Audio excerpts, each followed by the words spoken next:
Hey, everybody, and welcome back to the House of Holocrons podcast, episode 24. In this one, we're going to be going over the Bad Batch. I believe it was episode 5, Entombed, and talking just about some of the fun little Easter eggs and things we got to see in that one.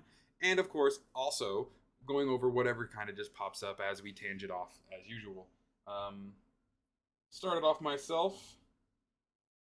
I will simply say that I really enjoyed this episode for like the main reason of it felt kind of like a mix of Dr. Aphra gets a show finally, or as a lot of people have called, Indiana Jones meets Star Wars. Yeah, it was Um, it was the Indiana Jones episode for sure. yes, definitely an Indiana Jones episode. I've honestly kind of really started to like, was it Fee, Wanda Sykes' character? I enjoy her personality a lot, and she's very just carefree. I'm like, nah, bro, I'm just here for treasure. I'm here to like explore the galaxy.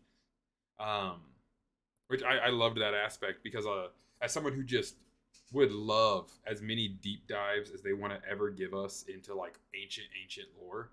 The second she said, "Oh, it's older than the Jedi," I was in. I'm like, okay, I'm gonna watch every frame with so much like precision to try and figure out where this Sanctor, whatever they called it. I can't even remember right now. It reminded me of Sanctor from, or Sankator from Elder Scrolls. That's all I could ever think of every time she said the name. Yeah. The funny thing is, and my wife was like that during the show was because it reminded so much of Indiana Jones. Mm-hmm. We're expected, and they kind of hinted at the show that the Wanda Sykes character, I forgot her character's name, to end up betraying them. This is Mm. what happens to Indiana Jones all the time. He Yeah. has somebody betray him like halfway through. Yeah, I was actually very surprised that there wasn't a sense of her trying to get a leg up on the batch, really. She was very much just like, no, you guys found this really cool thing, and I just want to be a part of this. Like, I'm not going to not take you guys because I want to know what's going on, too. Um, I think the first time I saw the medallion, I had no idea. It really wasn't until like I saw a few other people start to mention the connection between everything we see in the temple and like the artifacts they use to get through the temple reminds me a lot of a Zeffo temple from Fallen Order. Because like the sigils and the glyphs throughout the walls and the traps glow this nice bright blue. And Yeah. when you look at a guardian, the tomb guardians in Zeffo tombs, or just like the traps in Zeffo tombs, they also are blue glyphs. They have the same light. The energy beam from that creature looks Dude. identical to what the tomb guardians use as their attack against Cal Kestis. Yeah, I would say that would be the number one, and the other number two, I would say the ricotta, but Yeah. it doesn't really match them too much. But we don't know if they've changed the ricotta at all. Mm-hmm. Yeah, the And big then thing was just at least we've seen Zeffo heads, and then that creature's head had that nice discus shape. Yeah. But kind of to your point too, the Rakatans, if they go off of what's already established, they got a big old pointy head and then hammerhead style eyes. So Yeah, Did the well, that's crystal the kinda two like major confirmed ancients that we have, because yeah, not too many more. Right, that crystal that they found. Mm-hmm. Would that kind of remind you of like the Rakatan thing that's in Andor? that's the thing that really kind of Okay, I didn't even put those kind together. of I just kind of did. thought about Rakatans because Mhm. the crystal, it kind of gave me more of a dark side feel to it, but the rest of it didn't. That was the only thing that really did was the crystal. Yeah. Now I gotta also say, when I looked at that crystal, that has to be an homage to Fifth Element, right? Because Yeah, like it's I- cut, I- it's I cut thought that too. perfectly. It even has like the little waves at the bottom and stuff. I'm like, that looks exactly like something from Fifth Element. Which I love the Easter eggs. That was, I think, that to me is what pushed this beyond just like a episode, just to have an episode, and put it more into like lore building. Now, am I being optimistic by saying they are lore building for the future of Bad Batch season 2? Maybe, because they dropped so many names and ancient kingdoms and things like that, artifacts that this lady had found that we have no idea about. They pretty much did the same thing in like A New Hope. When A New Hope first came out, everyone's question was, what the hell are the Clone Wars? Yeah. So I feel like that was kind of, in a sense, maybe the writers on this episode being like, let's give them like that kind of vibe again. Like, what is she even talking about? And they can speculate, which is immediately what my brain did. I was just like, You okay, think we're so gonna get a whole 3 movies about it now? oh, I mean, who knows? Maybe this is like their introduction to get us into older stuff to push, and that could be the thing. Maybe we're not gonna get Old Republic. Maybe they're gonna like make us something about like the beginnings of Force users, the beginnings of so many like the origin stories, pretty much for the Star Wars galaxy. I think just because how the Bad Batch episodes have currently been, I don't know if they'll really dive deep but too much into this. Mm-hmm. I think that's the sad part about how short these episodes are is Mm. these episodes almost feel rushed in a way. Um and that's a really big downside, I think. I feel like we got almost cheated on the episode because I feel like we just got like a quick glimpse and it was over. But I mean that's the nature of the 20 something minute episode. And that is a big thing. It's like it is crazy how with those shorter episodes, literally a 1 minute difference can make your brain go between that was too short to that felt right. It's literally just like a few seconds or like a certain percentage of beats per minute kind of thing in the storyline. But yeah, there are definitely even in the Clone Wars there were some where I was like that was over really fast. What do you mean it's been 20 minutes? It felt like it was like 5. See, and I think that has more to do with what is actually happening on screen. Mm-hmm. Because if it's something high action or a lot of really interesting lore, you forget how much time has passed. I can see that. You're invested so deeply into Mhm. what you're looking at. I would be surprised if they really like follow through and continue. Uh, my guess is it's probably just either some random thing or just maybe it is falling between the other two and you weren't really supposed to follow through more with it. I don't know. It might Yeah. show up in a book later. It might show up in another kind See, of thing and that's later. that's what That's Star Wars is good at is being Yeah. like, yeah, in this show we talked about this chalice of this king guy, and then over here in Mandalorian they're gonna find it. But and yeah, we get to see more of Wanda Sykes' character. a lot more, yeah. Yeah. I was not expecting to see so much of her this early. Mm-hmm. But she was pretty decent character. Mhm. She's kind of a mixed bag. Because we feel like we haven't got enough of her because the whole them not trusting her, but Mhm. she's full of these stories, but are they true or not type thing, and then yeah. And I mean, she's uh, friends with Sid, who we literally all just last episode were like, okay, can we even trust Sid now? But I just had a thought. What if she's going to be taking over for Sid? Oh yeah, like something happens to Sid, and then she becomes the new Bad Batch job getter. Yeah. Well, that's the 'cause thing, they're though. She building doesn't up care. trust with her. True, but she does not care about jobs. She cares about treasure. Yeah, Which I thought- really, that's the only reason the guys are there. They want the money. Yeah. They need the money. it's apparently they're not getting it though. They're not getting Exactly. anything from So if they Sid. think they can get more with her, or something happens with Sid, Mm. then they may end up going with her. Yeah, and I mean, and the fun thing else, that could also explain kind of what happens to the Bad Batch and why they're not around. Yeah. They're just off treasure hunting. They don't care. They're just like, nah, man, we've been through enough wars. We're gonna treasure hunt because they don't have the same loyalty to the idea of the Republic that the other clones have. Right. Like Rex and Cody, if they are AWOL, if they actually get out, they're gonna help the rebellion. Yeah. I could totally see Wrecker and Tech and all of them going, I don't really care that much right now about this. I don't want to fight the Empire anymore. They'll like come back later and be like, "What happened? Oh, Yeah, cool. maybe. We're gonna go cash all this money or cash all this artifacts we found." Yeah. Again, they gotta do something. What if they're sending it to Lucian? Oh, that's they connect those dots. Yeah, Lucian's people who find all of his That would- artifacts are the Bad Batch. I That would be love fun that. if we find an episode where we have they find like the tablets and then Oh yeah, If then they that's give how they do it, I will lose it because that would be the best tie-in. yeah, that'd be a fun one. they think it would be like a funny small tie-in, but then everybody would speculate so much. Yeah, Um, I was gonna say though, I think with Wanda Sykes' character in this one, it was enough to make us be like, okay, cool, we get to know a bit about this new character, but they also made it vague enough to where if she is a villain later on, or if she does betray the Bad Batch, we're not gonna be like, oh, we're gonna be like, oh, dang it. Like they left her just ambiguous enough to where, of course, Omega likes her, but like Omega is very trusting. Omega, Yeah. she's usually right on about a lot of things, but at the very get go, she's infatuated with this person because of these stories that are being told. She wants adventure Uh, in her life. I will say though, one thing I like about a character, her vibro blade is pretty interesting. It reminds me of Yes. a lot of the older designs from the video games and stuff of what Mm-hmm. the vibro blades were. So it's pretty cool. Very machete like, Mm-hmm. um, which I makes kind of sense wonder if for that'll a be like character. her whole shtick is a lot of her stuff that she'll talk about, use, or just like Easter eggs in her ships and stuff like that are going to be all like Old Republic. Like this could be a way they canonize a lot of small things. It's just by little blips of this character.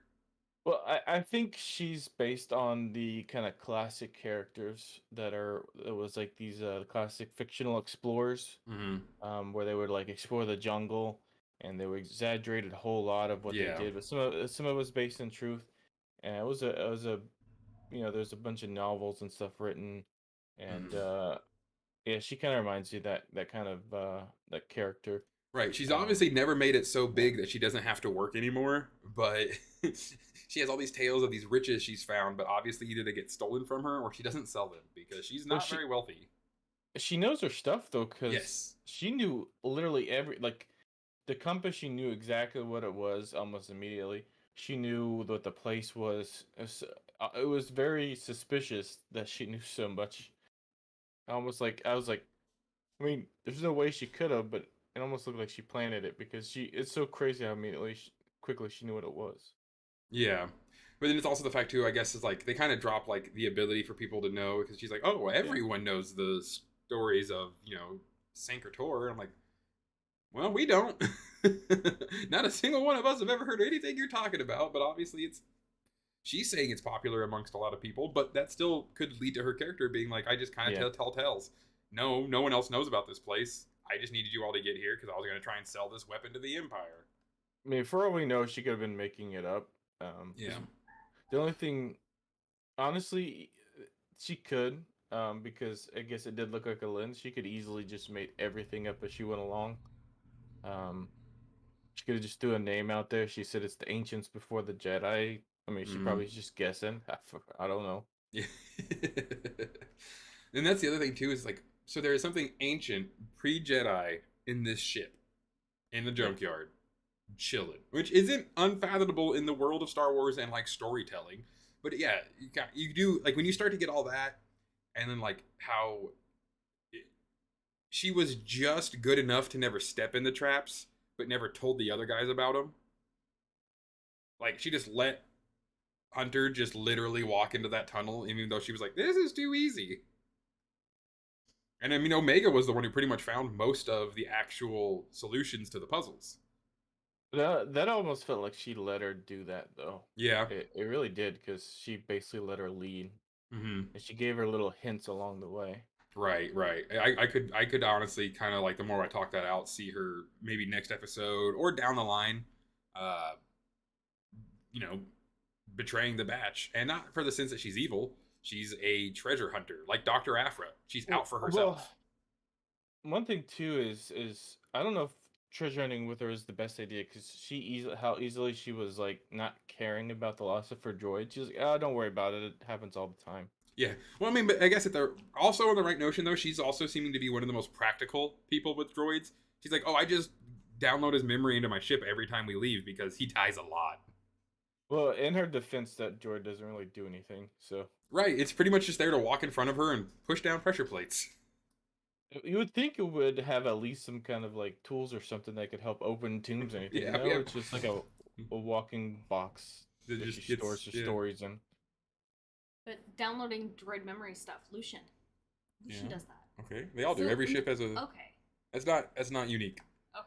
Dang it, You I can thought like I had something. remember the Millennium Falcon is also Oh, yeah. Lando's droid. That's right. Damn it! I was like Lucian connection. Damn it. Connection to a lot of ships. Yeah. But I don't know. The other thing though, like with Omega, what if she knows who Omega is, and maybe that's why she's doing it? Try and get her to trust her, get her alone, then take her to the Empire. Yeah. That would make sense.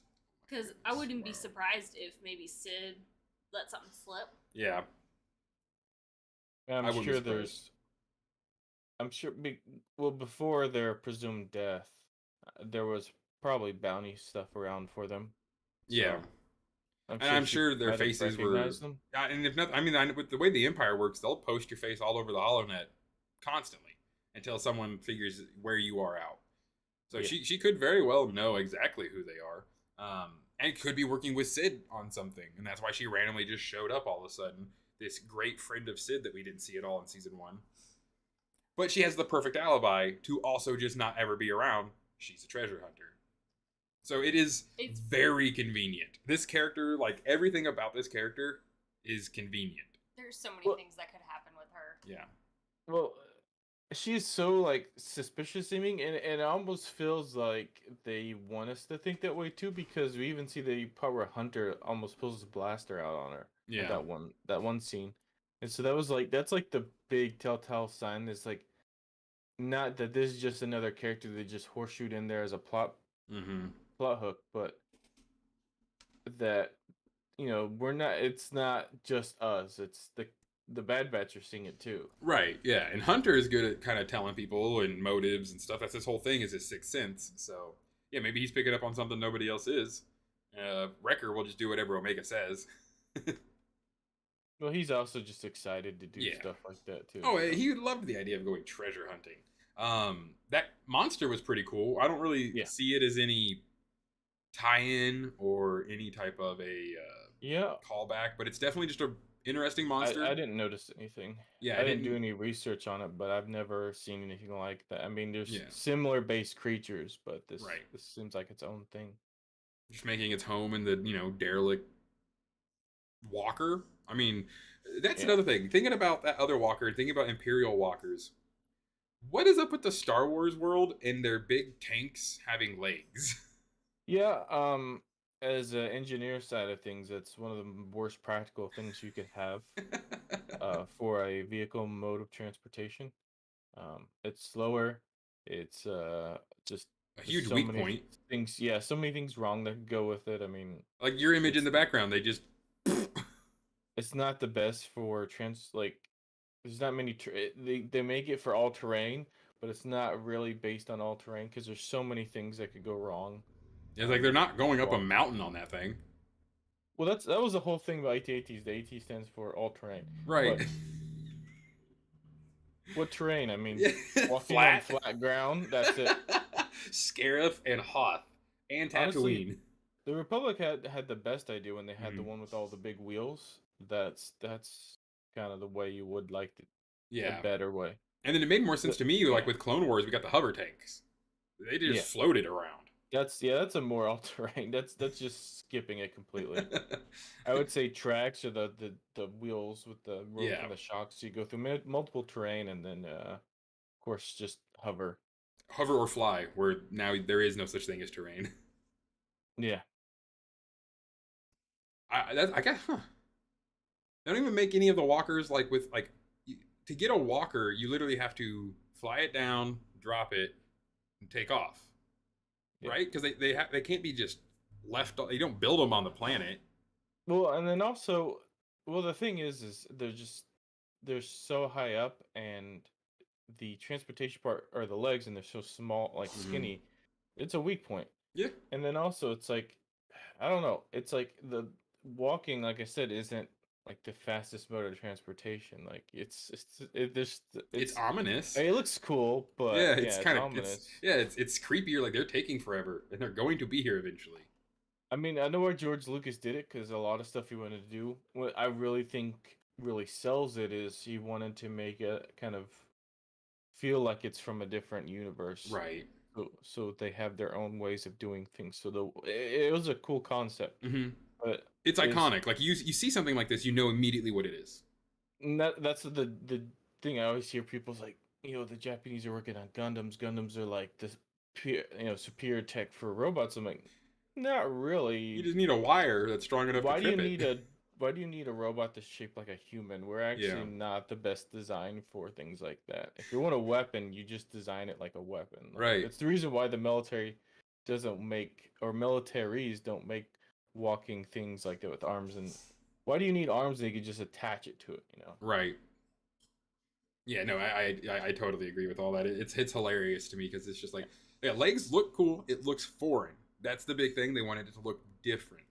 Yeah. But then it's just like anything, even a Gundam. Yeah, okay, we just got a really big chain and wrapped it around a few times and it fell over. It looks cool, but Looks awesome. yeah, it's very unnecessary. The amount of engineering you have to come up with to make all those appendages work is not really worth it in the Right. long. And then even with the beast creature thing that we see in Bad Batch, it's even Yeah. because its neck is way more elongated and like straight up. It's a giraffe with a giant flat head. Yes, it is a hammerhead giraffe with laser beams. Yeah, my first thought is this is from Horizon Zero Dawn, Oh yeah, yeah. the PlayStation game. That's the first thing I thought of because the way it's shaped. But yeah, it's so weird because when it first comes out, I'm like, was it a temple coming out of the ground, or is it a Mhm. ship? Did they just pull out a giant ship? And is it the Star Forge? And then it just kept coming out, and then all of a sudden it had legs, and then okay, it's a giraffe. Oh, it's that thing. Oh yeah, we saw that in the credits or the trailers and stuff. Okay, I mean powerful, and you can definitely tell it has to be very very old because they were just glass windows in the top of it. Also, It wasn't even blaster proof. the mountain like grew around it. Yeah, the mountain had grown around the thing. Well, we also, for some reason, Star Wars is like the more technological and advanced it is, the more ancient it is. Yeah. Because it seemed way more advanced than what a lot of people are used. Mm-hmm. Which I Very- mean kind of very makes alien. sense to a point. Because if you have enough people fighting and enough things getting glassed, Yeah. you're gonna lose a lot of tech. Or Yeah. you're gonna lose a lot of stuff. Or you're gonna make it though. Yeah. Because the military side of Right. science is what pushes almost every technology. Right, but then everything gets destroyed again, and then it's just a vicious cycle. Yeah. Well, because like Yeah, we can go as far back. I mean, this could have been like the Qua, which were the ancient reptilian Yeah. people who were the masters of the Rakatans and also used the Force or whatever they called it, and had like teleportation devices. The Qua were awesome because they built literal like stargates all over the galaxy. This is a weapon they were teleporting, but they messed up the coordinates, so they teleported in a mountain. Yeah, right. And just boop. Oh, dang it. Oh, we'll just send another one.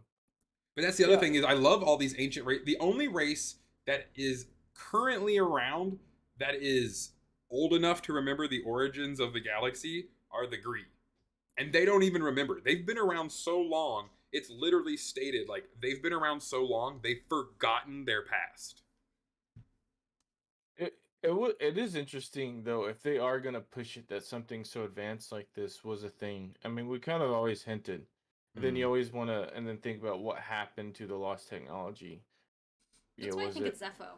Yeah, because Zeffo would make sense because we have Survivor coming out. We have the book for Fallen Order coming out soon. So I wouldn't be surprised if they wanted to push some Zeffo stuff or just give us a little bit of like ooh Zeffo, But with it attacking the planet, just like, right off the bat. what if that's Yeah. what its original objective was, and it like backfired on? Oh, I think that thing was there to conquer. Like that was a weapon put on that planet to destroy things, and it just powered down. Something happened. They weren't at the same time as the Rakatans, were they? Who? The Zeffo. No, they're older than the Old Republic. Okay. So maybe, sorta, kinda, we don't know.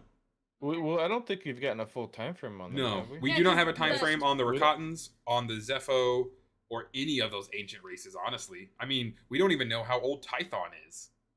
Well, and the whole Canon. thing is they eventually succumb to the dark side, so maybe that's Mhm. like the whole deal is they eventually started making these crazy weapons. Yeah, which they have the happens with the technology Zeffo for it. and the Rakatans, both Zeffo and Rakatans. The Zeffo started out at least not purely in the dark side. The Rakatans were always dark side. They were always a conquering, evil, dark side species because they were enslaved in their beginning, so that's all they knew by the Qua. And then they killed all of them and enslaved everybody else. Yeah, But the it's- Zeffo it's- started doing the same thing. Yeah, the Zeffo started out with what they called like the winds of life, which was the Force. And then as slowly, it's almost like that's the thing that makes me so curious about the Force.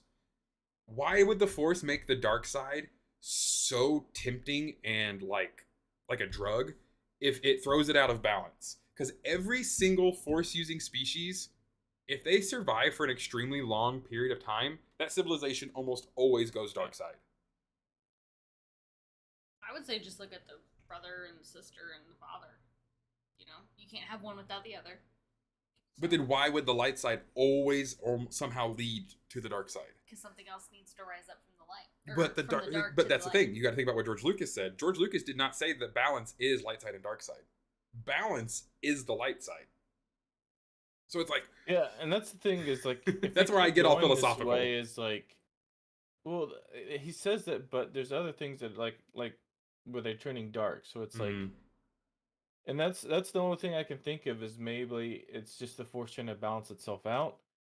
We got too good, so now we're gonna go evil. Yeah. But then I guess the dark side might get too powerful that it's hard to go back from, and so then the force kind of makes another entity in a way, kind of influences to get rid of the giant dark side.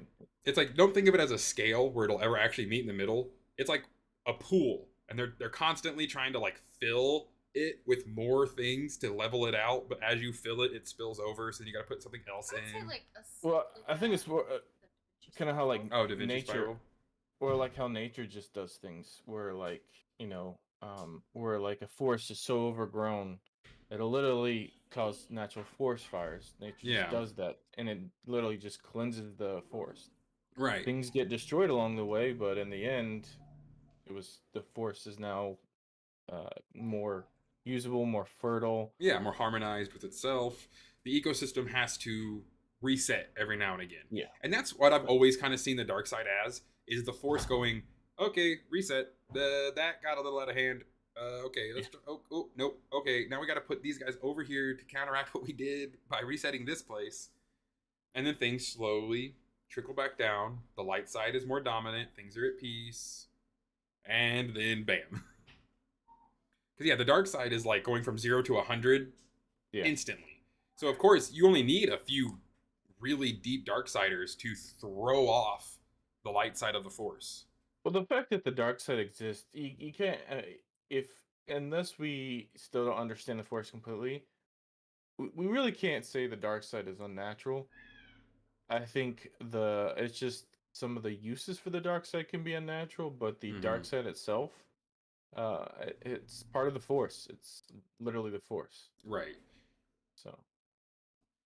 And then that's kind of like what I liked about the Zeffo too, is with all of their technology, they're based around like wind chimes and wind and this like peaceful aura. But then as you play the game and you start to realize like, oh no, but they still turned. Like they were still slavers and murdering people, doing horrible like test subjects on creatures, trying to like figure out the force.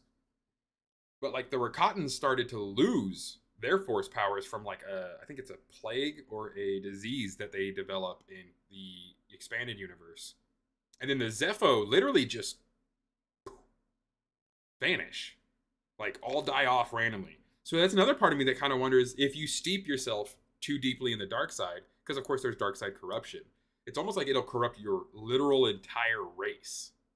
I mean, that's happened to our societies a few times. I mean, the big one that a lot of people don't recognize is how advanced the Romans were. Yeah. And then all of a sudden, the empire falls apart, then racked with disease, and how much technology is lost. We literally get what's called the Dark Ages, where almost time has gone backwards, where the Romans were so clean.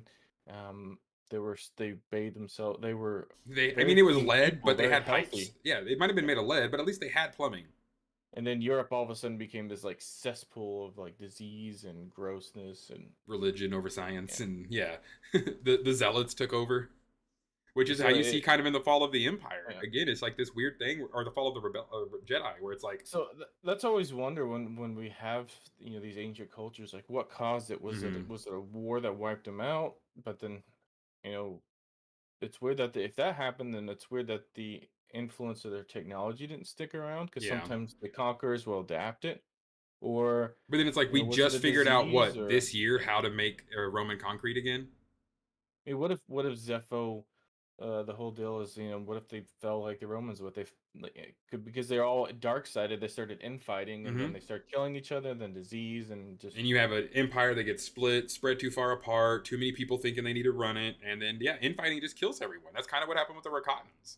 I mean, that's normal for usually the heavy dark side users is infighting. I mean, look at the Sith themselves. It literally Yeah. took Darth Bane changing the entire Sith Order because that's all that would happen. Eventually, two great Sith Lords would come to head. There'd be a giant civil war, pretty much, and one of them became the Dark Lord. That's what I love about the Old Republic MMO is Yeah. they really show that from time to time when you play the dark side. They just like you could play like the Sith characters and you could just kill somebody and they're like, okay, you're a Sith, that's normal. Yeah. Like if you play the caster one, I forgot what it's called. Oh, You sorcerer. literally, yeah, the sorcerer. You get a lot of dark side options. You can literally just like somebody makes Oh you mad, yeah. you just Blah! lightning. I love it. That's my favorite class to play because the story I feel like is the most Sith-like. Where you're just like, shut up or I'll shock you until you submit. It's so yeah that one's so satisfying because they're always like, Always. no, you won't, and then Okay. Blah! Are you done? I'll never give in. Really? Blah! Okay, I'll tell you. Wow, what a surprise. you kill them afterwards. And then yeah, afterwards you're like, okay, thanks. You're useless now. Yeah, it's yeah, that's. I mean that they haven't dropped the lore, but that would make a lot of sense. It'd be pretty cool. I doubt we'll see too. I mean, we'll get some more in Survivor for sure. I mean, I'd hope. They built this so up during Fallen Order. I'd hope to see a bit more. Yeah, right. And then with Survivor, that could be a big part of us getting more stuff in the past because a lot of people were expecting the Survivor main enemy to maybe be from the High Republic based on what he wears and the kind of style he has. If I worked at LucasArts, Yeah. and I would have the game be as ambiguous as the first game, but Yeah. drop some more lore, and then eventually drop a book about it. Well, they do have a book But, coming out, yeah. but I think it comes out a little bit before the game, and it's like the in between. But I get what you're saying. On the same note, like I just want them to release more content, like in book form. It could be like a visual Yeah. dictionary kind of thing about the Wills, Prime Jedi, Tython, Jeddah, the Guardians of the Wills, like all of these amazing. Like at the same time, I understand where the lack of information allows us fans to Yeah. fill it with what we love. So of course we love it more. But me being a lore junkie, I'm just like, no, I want to know why everything is there. Well, I think too, as we have too many, especially without George Lucas, it's sometimes a good and a bad thing. Mm-hmm. I think we get too many people different ideas what the Force actually is, because we kind of get that when you kind of combine all your different sources. Some of them kind of conflict with each other. Mm-hmm. As the Force, the balance is at the light side. Is it both? That's the whole deal with Ahsoka. Her whole presence almost argues against that light side as the balance. Mm-hmm. Because that's literally kind of what she goes against. And so it's very interesting. I think, I think Dave Filoni, Yeah. I think he thinks it that way, where it's both. Mm-hmm. Just seeing what his works are. Of course, like you said, George Lucas does believe the light side is the true balance. That's always what the Jedi say, the balance of the Force. Right. Well, imagine that. The good guys tell you that their side is the good side. And I'm not saying, of course, like, if any of you think, oh, well, you're not going to believe George Lucas. No, I totally believe George Lucas. But at the same time, stories change over years. That interview is from, like, the 90s. Yeah. The Force is going to ebb and flow. He never changes his mind on No. lore at all. Never once. Why would he ever change anything? Right. And the fact that we even eventually get the father, the son, and the daughter. If the Force did not need the dark side to be in balance, then why would there be dark, light, and balance? It would be the daughter and balance. Yeah. So there's got to be like a reason for chaos to exist and why all of these ancient races just slowly more and more powerful, more and more powerful. Oh, they have the Force. Oh, they're definitely evil then. Like, not a single ancient empire in Star Wars doesn't go corrupt because that's humanity. That is us. That is kind of the Star Wars universe reflecting a mirror back onto us, where it's like any government, any nation, when it gets too big, will become corrupt because of humans. Well, and you get when you add the Force, it almost amplifies. Oh man, can you imagine if a politician wasn't doing what you wanted them to do in office and you could just force choke them? or if the politician has like really dark rings around their eyes and their eyes are a little bit yellow, They and can they're like, shoot fucking lightning out of their hands. Yeah. um, but I think we could definitely see the Bad Batch kind of give us more of these Easter eggs. I feel like the Bad Batch is a perfect Easter egg dropper because yeah. you don't mind as much staring at the background. And I'm not saying that these stories aren't interesting, not saying that it's not fun to watch the batch. It's just you don't like you know what Wrecker's gonna say. When Wrecker starts talking, he's gonna say something on the verge of stupid and funny. And then we always get the crazy accent from Omega Oh yeah, every Omega's time. always gonna say all their names I don't anytime she remember can. what she said, but she yelled once during the episode, and it was so bad. Yeah. Her accent was so funny. It somehow almost always does like get a little worse from time to time. Uh Especially in like that moment when they got like separated. Tick, Rika, go. Like she's not even pronouncing the E. It's just coo. Yeah, it's very, very slang uh Australian. Yeah. It's so funny too that she's got that accent when I always think it's funny because nobody has that accent. And then she's also born and raised with people that don't have that accent. Right. She was raised around these extremely posh Kiminoans. Kiminoans. God, I hate that term. And the But yeah. clones don't have it either. I mean, she didn't really wasn't around the clones too much. They kind of kept her separate from everyone else. Yeah, it But even then, makes me almost wonder if she like heard Jango Fett or someone talk once and then worked so hard to mimic it that it just got worse. let's Because see. yeah, who Unless they're knows? gonna, eventually they're gonna have to like come up because fans are gonna eventually just like, why? I Yeah, get it, the actress, but why? but why? And then they come up with a droid with like a strong Australian accent. Yeah, she was. This is her nursing droid. Hello, oh no.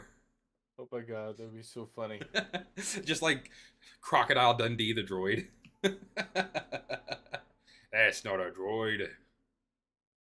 Um, I also really feel like though, aside from Bad Batch having the ability to drop off a lot of Easter eggs and a lot of minor details to set up in other things, I I don't. What do you think? Will there be a season 3? Um, Possibly. I mean, Rebels went on for a while. So and I didn't think Rebels would go on as long as it did. Um, and this is kind of like the new.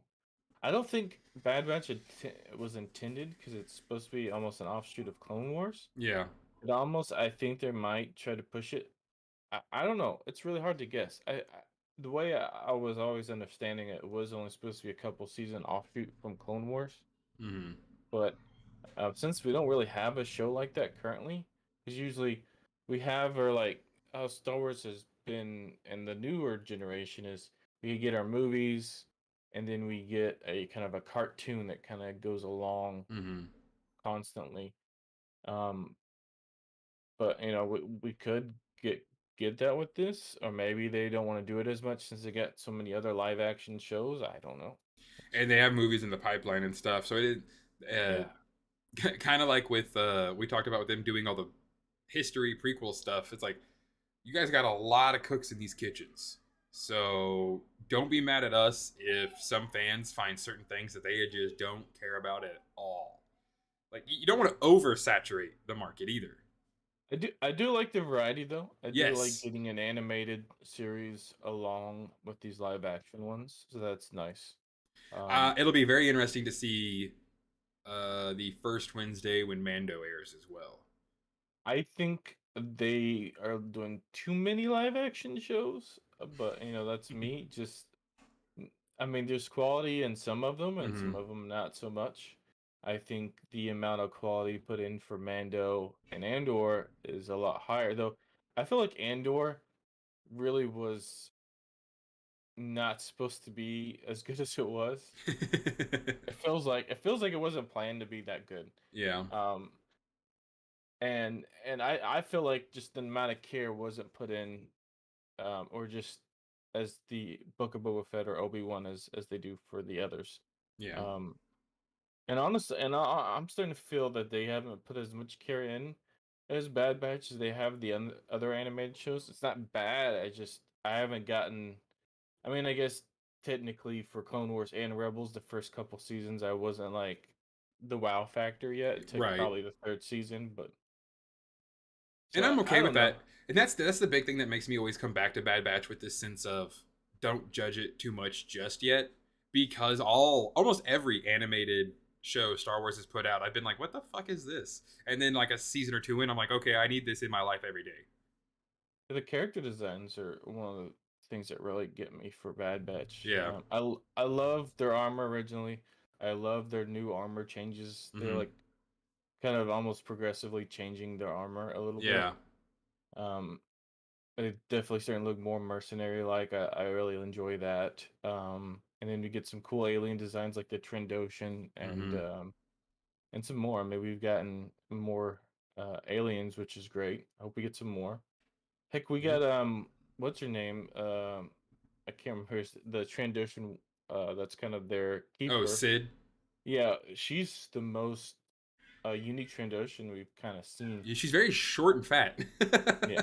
which is not common amongst lizards, let alone No, Trandoshans. I it does seem odd for their species, but I do like the variety.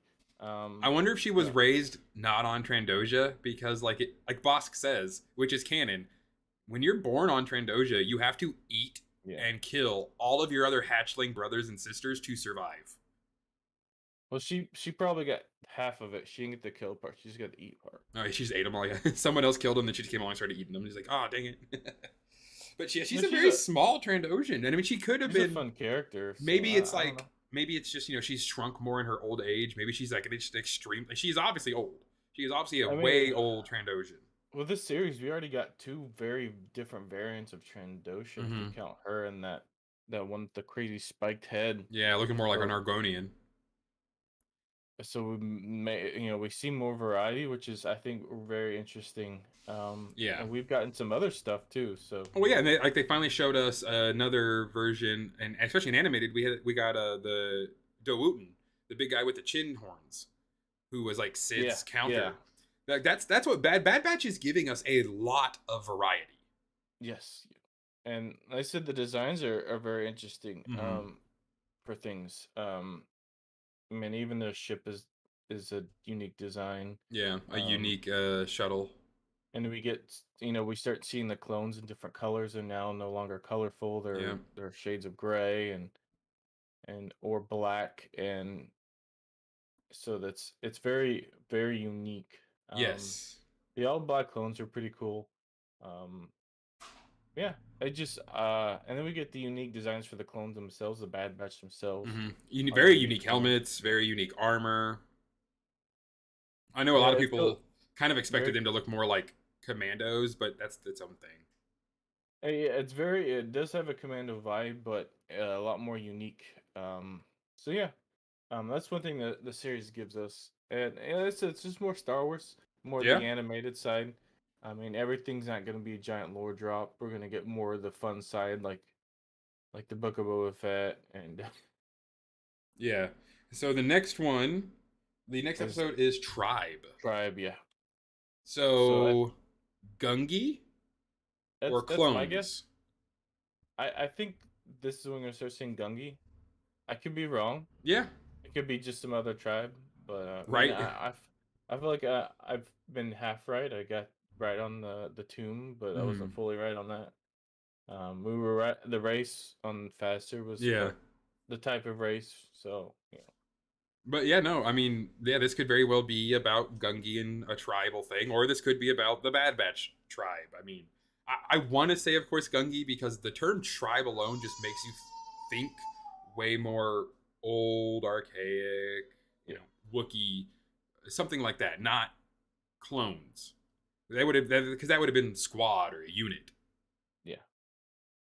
So I would I have I I loved to think see Gungi. Love it. I think it has to be either Gungi or they just interact with. That's their next mission. They just go to a planet with a tribe. Mm-hmm. When it's Um, because yeah, it's gonna have to be something. I wouldn't say it doesn't have to be something big, because then the next is the 2 episode one again. yeah, and that's and I'm sad to say, but I feel like we're only gonna get maybe an episode with him. Um, Mm, I doubt we're gonna get much more. It yeah. would be cool to see more, but yeah, we'll get half the episode will be their interaction or rescuing of Gungi. The other half will be the flashbacks that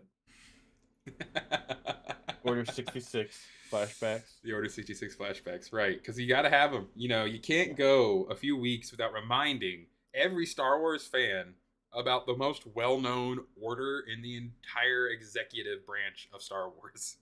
And if I remember correctly, in the very beginning of the Bad Batch didn't actually experience it. Um, Right, they were away from everybody, and they were like, "Why is everyone fighting all of a sudden?" But so that Crosshair kind of went a little. yeah. Uh, I hope we get more of him soon. Because Mm-hmm. honestly, I don't hate it, but the episode he was in it was a really good breath of fresh air. Yeah, Um, yeah. I have a feeling we're going to after the tribe because the one after that Mhm. is the clone conspiracy and truth consequences. Oh yeah, that's So the, gotta be. Yeah, that's gotta be because that's gonna be the big one. I imagine that's gonna set up the second half of the season. I think we'll probably see Cody Mm-hmm. um again because didn't in Maybe the this is trailer the the Bad Batch didn't they run into Cody or am I imagining things? well. They no. The only time we see Cody is what we've already seen in the episode, but they do talk to Rex about doing a mission. I mean, we probably might not see Cody ever again. Not in this show, at least. I don't know. I mean, and yeah, maybe that's the thing. That's what pushes Rex over the edge. Where he's like, "Nope, we're taking the fight to the Empire. They killed Cody." I don't know how he would know, but who knows? Maybe they make it public and just execute a whole bunch of clones. Yeah, they're gonna if some of them don't die off soon, they're gonna have to get rid of them. Yeah, somehow. I mean, we still see them being used. They see them used in Andor, so Mm-hmm. they are. I mean, they are around, but it would make sense. You want to get rid of them completely because we still got time to build up your stormtroopers. Right. You're Yeah, I very think what I heard is like a lot of the Death Troopers are now clones because they were like the next, like better, well trained. yeah. I like how they evolved from. Well, you sure they're not? You're not. The Death Troopers originally were like came from the zombie thing, and then they made them like a real thing, and Mm. but they're kind of based on the Dark Troopers, which now are droids. Yeah, So yeah. The I always remember the Dark Trooper version 3 from what was it, Jedi Academy, where they would like well, they were that giant gray armor. They'd like fly around with yeah. jetpacks and Well, they just shoot originally you. teased them, and the I think the second game, Mm-hmm. and they were really weird, funky. Even the first or second one, they're kind of Yeah. teased in that, and Well, and being then very goofy looking. Jedi Survivor looks like it has Dark Troopers in it. The ones we're more used to, or like an in between kind of thing, because it's Cal fighting some big ass droid that looks well armored, looks imperial. Yeah, well, we always get unique things because we get the scouts that would have the weird shock batons and Mm-hmm. stuff. So Yeah, to make for a good game enemy, of course, because not everyone's just going to try to blast you, or else it's repetitive when you can just sit yeah, there and block it back at them. it's just weird to see scouts because they're supposed to be kind of like the special forces side of things, Right? They should be on a mountain somewhere else, shooting at you from a sniper. or on bikes running into trees. So But yeah, I feel like next episode is either going to be Gungi or just another, hey, here's something fun. And then Clone Conspiracy and Truth and Consequences and all that are going to be setting up for the Ender part. And, what I feel like is a common thing with Star Wars now, especially in their shows, is a little slow roll, a few fun episodes just for fun. And then the middle happens, things go nuts and are like heavy. And then from there out, it's just exposition, exposition, exposition, exposition. Like if after this next week we get Clone Conspiracy and like Clone Rebellion, and then they try to give us a goddamn like do nothing filler episode, that's what people would be like, what? No, you can't give us you can't start the great conflict and then just immediately go like, okay, but don't worry about that right now. yeah, well, I think it's very interesting that if they are planning on doing some powerful episodes. I'm surprised the show didn't start off stronger just to retain audience. Mm-hmm. It still feels like they haven't tried to retain audience yet. Which is weird though, because Yeah. everyone else I talked to has all said they are loving this season way more. Yeah. I mean, I guess that's also true because I think a lot of people are wanting to get back into just mindless action. Yeah. And so we are getting that where, that's the funny thing is like, I don't know if it's this season or if Andor's just kind of conditioned me, like, immediately be like, that makes no sense. Why is Wrecker lifting up a giant crate full of heavy metal currency or gold, or why is he, doing this? And he's shot there, and then his legs shattered, and he's still walking. Like, Yeah. where it's gotten, or the mirror shot. So we get some really ridiculous things, and I guess I don't know. I haven't. It's been a while since I watched the first season. I'm assuming it's the same stuff. Yeah. Like I said, Well, get that's the thing. conditioned to Yeah. like realism, and then like go back down to this crazy fantasy. Which, and you think about it though, that's the best point about, like, that's a great compliment for Andor. It literally took you out of space wizards and giant, laser battles, and put you back into everyday. Yeah, I guess the current mood I'm in with everything, I kind of want to go back. I really miss the how impacting and how realistic. I guess I'm always that way. Mm-hmm. That's the reason why my wife doesn't like watching movies with me. Is I pick things apart and I'm like, roll my eyes. Yeah, no, and I'm like a golden retriever. I'm just like, oh, this is so fun. Oh, wow. Which is why the podcast works so good, Mike. You got to have differing opinions. We can't all agree on everything, or it'd be boring. Yeah, I hope we get a little more heavy impact storytelling. I don't remember if when we get more authors. I would have to check back on that post. I know soon we're supposed to get a couple new new writers like we did, because I believe the episode with Cody and all that was had a Boba Fett writer in it. Trying to see if I can find my source again. Yeah, I'm pretty sure it did, because we made jokes about, like, okay, so you can write good. You can actually write well impacting episodes. You did it in 20 minutes. Why can't you do it with 30?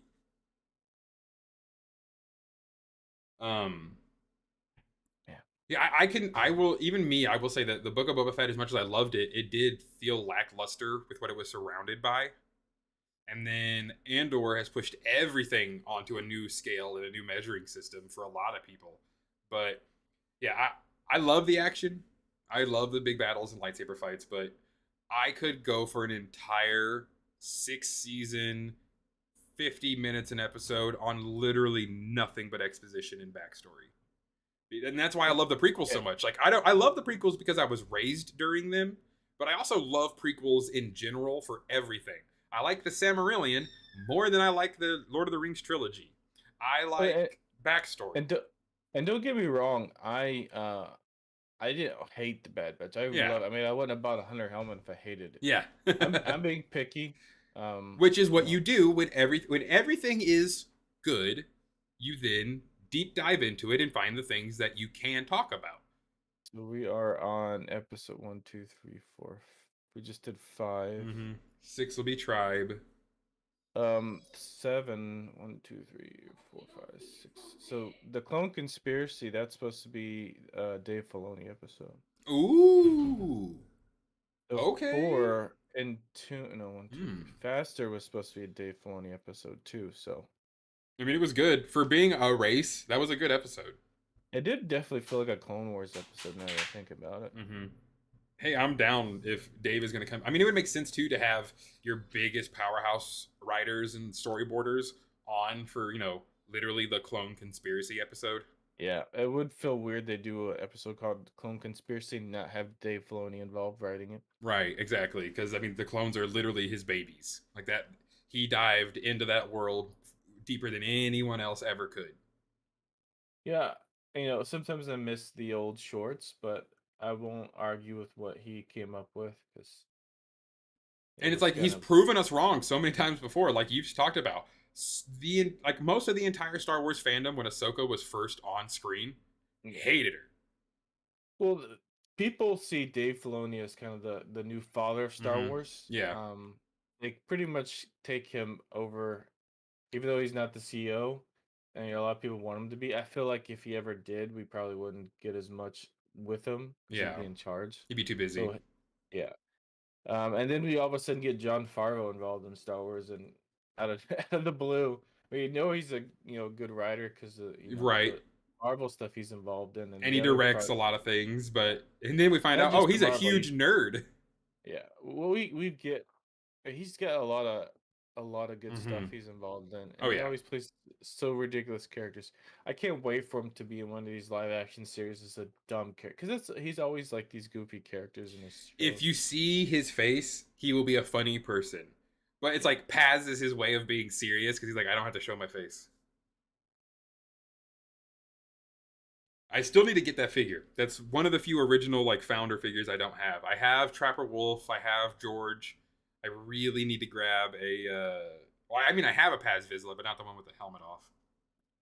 I think I have the one where he's like the shiny version of him. Oh, carbonized. Yeah, that was a fun Yeah. one. I will gladly say that I enjoyed this episode strictly the most because of my love of history and artifacts. I liked it, but I also hated it because they dropped enough there that I'm like, are they setting up something? Yes, but I'm not sure. Right. They irked all of us. They're like, of the Bad Batch, like, what are you doing? You just said so many syllables that mean nothing to me, and I need to know. Because part of me is like, when they wrote this episode, it's like, are they just doing it for the sake of plot? They just want to do a treasure episode and moving on. But you just can't do that with such a big universe as Star Wars is. You can't just like, oh, there's this ancient race and this giant technological giraffe, and besides, older than the Jedi. Speaking of a walking giraffe that makes no sense, the whole purpose of it seemed like it made no sense. You go through all these traps and these things to get to the key for the device.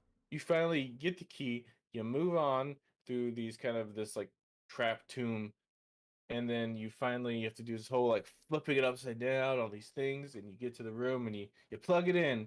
And immediately when it plugs in, it does whatever it wants, which is walking straight and shooting everything. And then, if you want to take the key and turn it off, it melts the key and blows itself up. What's the purpose of that? The Zeffo, because I feel like it's pre-programmed. I don't think like there was supposed to be anything inside of it. Like there was room inside at one time to place the power, set it, and leave. And then they got out of there, set the traps on the way out. So if anyone tried to get in the machine to turn it off while it's glassing this planet, they die. I think it was I think it's a automaton kind of thing. Like, no, we're just gonna drop this on the planet and let it have fun. What if they did it to several planets and just hit them in the planet in case when they were ready to like start conquering, they would just turn them all on at once? It's like the kind of Halo type thing. And what if that leads into Survivor? And that's the whole thing. This guy is trying to activate all these ancient Zeffo weapons on like every planet and conquer them. That could be a really good story. That would make him a pretty good villain. And he only knows about it because he's old as shit too. The fact that Bad Batch would set up Survivor like that, I don't see. I'm not saying I would not like it. I would love it. But I can't see them doing that. Usually the games are so much separate. Well, especially Fallen Order has been extremely removed, even though it's during this peak timeline. Because you don't hear about Seer, you don't hear about anything. It's just like these little blurps, and then boom. Or it would be cool for something that would set off later, something similar with the Bad Batch themselves, like later on. That would be, you gotta keep it from the Empire, so they don't find out that there's literally weapons on every planet. Right. One of the missions though on Survivor is you're just like, we gotta transport this cargo, and you finally get the cargo where it's going, and you just see, oh, thanks. And Wrecker just grabs it, picks it up, puts it in a ship, and they fly off. That's all you get. That's it. That's the only cameo. Done. And then, yeah, that would be hilarious if we just like Cal Kestis becomes synonymous with Bad Batch, and that's how they like bring him in.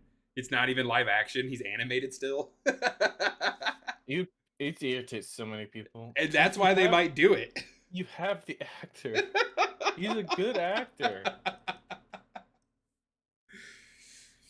I would love that troll moment so much if Star Wars was just straight up like, "Hey guys, Cameron's gonna be in a TV show," and then it's Bad Batch. It's only like a second cameo. Yeah, it would make me laugh so hard. You don't even see his character. Yeah. You see maybe like a little bit of his arm, and then you hear like his like say like a line, and Right. You don't see the lightsaber, nothing. You just see a ginger guy from the back, and he goes, "No, no, over there." they don't say nothing about it at all. Yeah, they walk And right then by him. And the people are like, is that? And then they look at the cast, and then all of a sudden the internet goes nuts, and then all of a sudden Willie gets disappointed because everybody's gonna start watching the Bad Batch, and like I watched entire season and a half just to hear a line. Yeah, he's literally just like in his poncho with the hood up in the background. You just see him like ordering an apple and eating it. Because I could see a lot of these fans that only watch The Mandalorian and play some of the games that they don't watch Bad Batch. I could see them literally watching all of Bad Batch to try to wait for him to show up and then be so disappointed. Or they don't even know. They're like, "Hold on, I gotta look up. Wait, that was him? No." That would make me so happy and mad, but happy. Because I agree too. Like, I would love to see him in live action because you have the actor. He is amazing. He's a great actor. Honestly, I feel like they really shoot themselves in the foot by not making him a dark side character. But Yeah, he's an amazing villain actor. when he played the villain, when he played that kind of Joker-esque character, was so good. Yeah. A lot of people got their introduction, of course, with him through the Joker and Gotham. So yeah, I could see a lot of people being pretty surprised at him being not pure evil. He also has done a lot of other stuff, though. It's just really excellent actor. It was on that one series for a very long time. Forgot what it was called, but it was an adult series. Oh yeah. He's was it Shameless? I think so. Yeah, I think so. Yeah. But no, I yeah. didn't really. I've seen stuff from it. I haven't really actually watched. Yeah, that Shameless is one of those shows I've heard nothing but good about it and never touched it. Yeah, it's. I'm not a big fan of just jumping in these long series. It's just so much commitment. It is crazy how that feels. Like some Yeah. nights you're sitting there like, there's nothing to watch, but I am not gonna start an 8-season series right now. Yeah. I can get that, and I feel like I- that could happen with Star Wars eventually. Like eventually, people are gonna be like, Like that was my worry with having Bad Batch and Mando at the same time. Is eventually there are gonna be some Mando fans who are gonna go, I don't even care about the Bad Batch anymore. I'm just gonna stop watching it. Well, it's kind of that way with the Clone Wars. There's so much Clone Wars. And almost the same with Rebels. Rebels is quite a bit too. Right, and it's like I love that period Yeah, while is it was Shameless, by happening. the way. Okay, cool. While it was happening, I'm done. Like I loved your idea of, hey, let's make a Order 66 show, and you just get, and it's how Dave Filoni gets it out of his system. Kidding. No, but dude, it'd be hilarious. Have Dave Filoni get it out of his system. You get to see Order 66 for a whole season, 12 episodes, 12 different points of view, going ham. I'm just done with the Clone Wars. It's not that I hate the idea of a flashback to Order 66, because like in Mandalorian, it's going to make sense, because I want to know who saved Grogu. I want to know what happened there. Like, I want to know. Even though I know, like, it's not good. A lot of people died. Jedi died. Blah, blah, blah. Yeah. But, oh my God, can we get away from the Skywalker saga? And that's another reason why the show I bring up every podcast, I'm so waiting for the Acolyte. I will say that it feels like they're starting to print more and more compared. It feels like they're kind of slowly amplifying it. Mm-hmm. So what they really need to do is if they really want to sell it to the audience, is because there's so many people that don't touch the books. I'm one of those guilty where I don't have the time to I make that excuse. I don't have time, and then I'm over here like, you can listen to them. But they really need to do a show. Honestly, before the show, they should do a game. I think they really hurt themselves by not doing a game based in the High Republic. Yeah. Because that's really where you're gonna get a lot of crowd involved in that period Hmm. of time is through a game. But hell, Old Republic. Um, Not many people would be interested in the Old Republic if it wasn't for the games. If it wasn't for So KOTOR and Revan, so many people would have not yeah. given a shit. But and then that's the thing is like hopefully that is what like maybe this other big massive RPG is gonna be set in the High Republic to get more people to want to do that because the only other game we have set in the High Republic got pushed back to never pretty much. Well, it would make sense if they want to do an RPG because it's another. If they, I know they don't really want to do too much in the Old Republic because they got the MMO, Right. and I feel like they want to step away from it, But the High kind Republic of. would be perfect for it because you still Well, have yeah, you Trandoshan still Jedi, have you have so many different you have races of so much Jedi. variety for the RPG, and you're not like limited or trying to make this whole like, oh, there's this another Jedi that kind of escaped away from Order 66. Yeah. And it'd also be great because in the High Republic, the Outer Rim is almost untouched by the Republic. So it could literally Well, it'd be very easy to set well, up there's message boards and be like, hey, this guy at this farm in this planet needs your help. He's being raided. Oh, well, and over here there's on this so planet. much missing too from the lore that they could easily add a new villain in there, Mhm. new bad guys, and I think because there's still so much of the period that's not written yet, Or make they it could about add the a totally new. ascendancy. That'd be Yeah, cool. You can make the villains don't have to be the Sith because remember the Sith are in hiding. Make it a dark side cult. The ascendancy, which don't have dark side powers, so they steal dark side artifacts and build machines to harness the dark side. That's a good enemy. Or yeah, you can fight the Nihil. That would also work totally fine. yeah. The cult part would be way cooler. Hmm. Um, just yeah, something new, something that isn't a stormtrooper or a Sith would be cool for Well, and that's once. why everyone got so excited about that High Republic game Yeah, that was being announced by the guys who did like Quantum Break and Detroit Become Human and all that kind of stuff. yeah. Because they were making a very story driven, quick time, gorgeous High Republic era game. And then it just went into the ether. And it'll Yeah, probably never and that's exist. yeah, that's a big thing. A lot of these developers are tired of these major companies. So you get a lot of these developers leaving because a lot of these companies will hire a ton of developers for the game and then they'll Hmm. just fire them all immediately afterwards. It's terrible business practice. Right. So now we're seeing these third party games, these small games for a couple of developers being so much better quality than these big games. And that's the downside is we probably won't ever see a Star Wars one of those because they don't have enough money for a license. Right. And yeah, these major, think of EA, um, sometimes almost feel like it destroyed Star Wars with how it destroyed the Battlefront, because how they first Hmm. The took it. launch. If Yeah. Yeah, if they didn't do their whole EA take on everything, it would have been a lot better. Which it Um, became that way, but only through yeah. everyone going like, dude, change it or we don't play. Well, that's after it ruined it for everyone. Nobody Yeah. wanted it after that. And then And then they did the same thing to yeah, Anthem. and it's you get these companies that really because they're so much concerned about the money and everything. Right. I get it, you're a business, but gamers don't like corporate. It's Which is they don't. why, like, Naughty Dog came back out with another Psychonauts after what, Yeah, 12 years? Loved it. Everyone loved it. Respawn, which only did like Titanfall 1 and 2, did it amazing with Fallen Order. And sure, they are a subsidiary of a bigger company, yeah, but it's still a small group of developers and game lovers who want to make something not only to sell, but then to make a name for themselves. So they want to make yeah. crisp, good content. And that's the thing. And I believe we just now starting to see the contracts with EA starting to go away. Yep.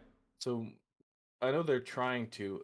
It's just the game industry right now is so kind of broken. Yeah, the technology industry right now is just Yeah. Silicon Valley has been Well, that reamed. is its own thing, and I can explain some of that. But yeah. But that's its own podcast. It's Yeah. partially overvaluing because of when it first came into place, investors didn't know how to value it, and Right. they overvalued it. And now that it's kind of caught up to the peak, it does that. If you look at the cycles, it'll do that because they overvalue, and they realize it isn't worth that much, and it goes down. And Then they had to fix it, which kind of like we talked about with EA. It had a lot of sales because everyone wanted to play another Battlefront 2. We all love Battlefront, and then it went to literally almost no players because of what they did to it, yeah, and they had to go in and fix it it. happened exactly what we knew would happen, and And yet somehow they always get us. They just like, here's another Star Wars game. You're like, oh, okay, oh dang it, they did it again. Oh no. But yeah, I'm an adult. I do got money. I guess I'll type in my credit card. yeah, I'm gonna play the game. Shut up.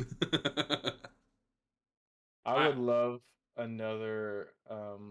Honestly, I think would be the best option for a High Republic is the old RPG, which they kind of hopefully.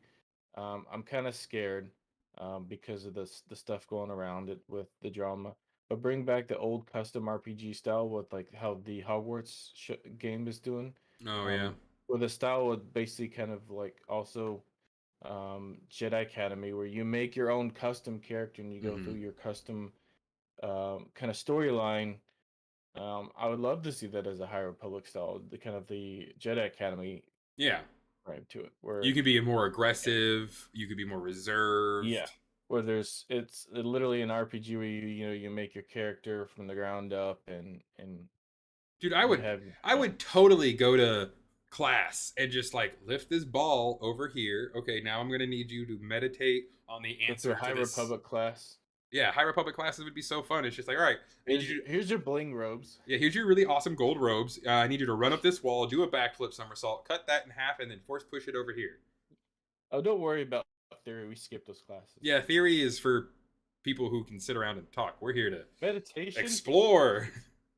Meditation. And then We you don't have could, time to meditate. right, and then you could graduate and become a full-fledged Jedi, or even like as a Padawan, you get to choose like a master, or you have like different paths to choose, which will get you a different master, and that different master has different missions, so the replayability would be huge. Yeah, we kind of went away from that style of gaming. For there's several games that were like that. We kind of went away with it, where it's like kind of like the Fallen Order style, Yeah. where it's this like pre-made character, and those are great. Mm. But I feel like you'd be kind of doing High Republic disservice because there's so much variety in it to not be able to make your own character. I mean, imagine And being the first Star Wars game where you can be an alien Jedi. Like, that's not just strictly purely humanoid looking. I mean, you kind of get that with Jedi Academy. That's Yes, so old. Jedi Academy was the only one that you were literally allowed to not be a human. You could be a female Twi'lek or Zabrak or Rodian, or you could be a male. No, it was a male Rodian or Didn't you be the Keldor. hammerhead things in it, or No, no? you could not be an Eridonian, but you could be Yeah, okay. you could be a Keldor, like Plo Yeah. Koon. That was what I always chose. That's what made me fall in love with his race. Is that game? I am always The a problem Keldor. is the voice kind of ruins Yeah, it. it doesn't work. Yeah, it's like, or when you're a Rhodian and he's just speaking basic perfectly fine. I, and that's the thing is like I'm hoping that the game itself succeeds. I'm not gonna get into what side of the thing you are. The style of gaming I would love to see bring back, Yeah, which is the Hogwarts Legacy is based on, which is the whole custom RPG. Um, I'd love to see that style return. I mean, I get it's so much work involved because there's so much in the engine you got to bounce around. right. But I mean, it's But the we money haven't had a maker, yeah, the we haven't money had a to Star me, Wars game like that mhm. in a long time. Exactly. No, we haven't had a game like that since like Dragon Age Inquisition.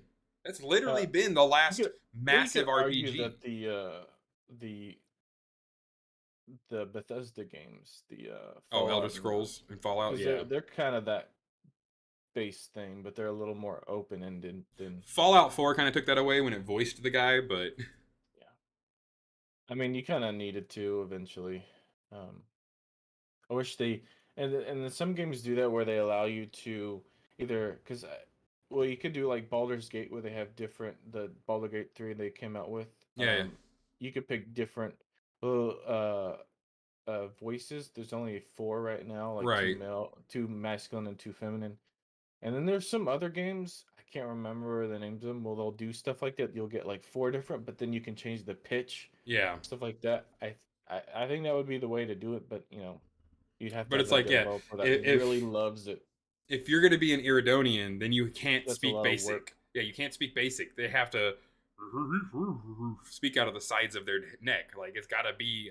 So, and I get why then it's easier for some people to be like, Well, no, bro, you're only humans because it's easy to make. there's some that do. They have some that has spoken basic before, so you could still do that. They just got to run it through a filter. That's all you Yeah, got to do. you just got to The translate. technology's there for a filter. Yeah, And like, that's what the mayor was wearing in Book of Boba Fett. He just had a translator on. yeah. And so yeah, it would be, and that's the thing is like, how do you play? There's so much variety in the High Republic, all the races and the Jedi. Mm-hmm. That would be like basically Jedi Academy 2.0 would be perfect for the High Oh, Republic. and bring back the lightsaber combat system too. Dual stick combat makes so much sense for a lightsaber. I'll be able to basically do whatever like the style you want with the lightsaber too, Yeah, completely ground up. I mean, I like mean, we have games they now like have it. Kingdom Come Deliverance. You can Fallen make good Order, they fighting. have the the where you can customize it. I mean, they know they can do it. It's not. Yeah, but yeah, Jedi Knight Jedi Academy is still to this day one of my favorite lightsaber fighting games. Yeah, I wouldn't mind sacrificing the fighting mechanics. I'm not a big fan of it because a lot of it's just timing. Yeah, From Fallen Order to basically go back to just hack and slash of like the older games. which you still had to be I careful think for. Like you couldn't just run in on a yeah. two-bladed or dual wielding, Oh, Sith, trust me, because they would cut you in half. I tried in the back in the day when Jedi Academy was still kind of if you went online with it, there were people that were literally spent their there's always games, but they spent their Mm-hmm. time mastering dueling. That was like you join a lobby and people would take turns dueling each other. Mm-hmm. And there's some lobbies where it's just a free for all. People just be a red stormtrooper with a blue lightsaber. Or you'd go to lobbies where you literally would sit and you'd watch and you'd take your turn. They'd have these all the rules about dueling, which was not forbidden and stuff like there was like forms. I went to a couple of them and man, they take it seriously and Yeah. they're so good at it. I can't imagine though the people who got really like because they're out there. I've seen it. People who got so good with only using the single lightsaber in the three styles. Because in that game, like all other RPGs or video games, sadly, more lightsaber equal more damage. So I always end up going for staff or two of them because it's just I went the staff because it was still kind of around that time that episode 1 was out. yeah. And that was the height of the dual blade. I mean, it was so cool. Well, but they We also almost did it got right one. because, like, if you have a staff blade and you're walking backwards while doing a strong attack forwards, your dude will literally like do this awesome somersault spin and attack everyone around him.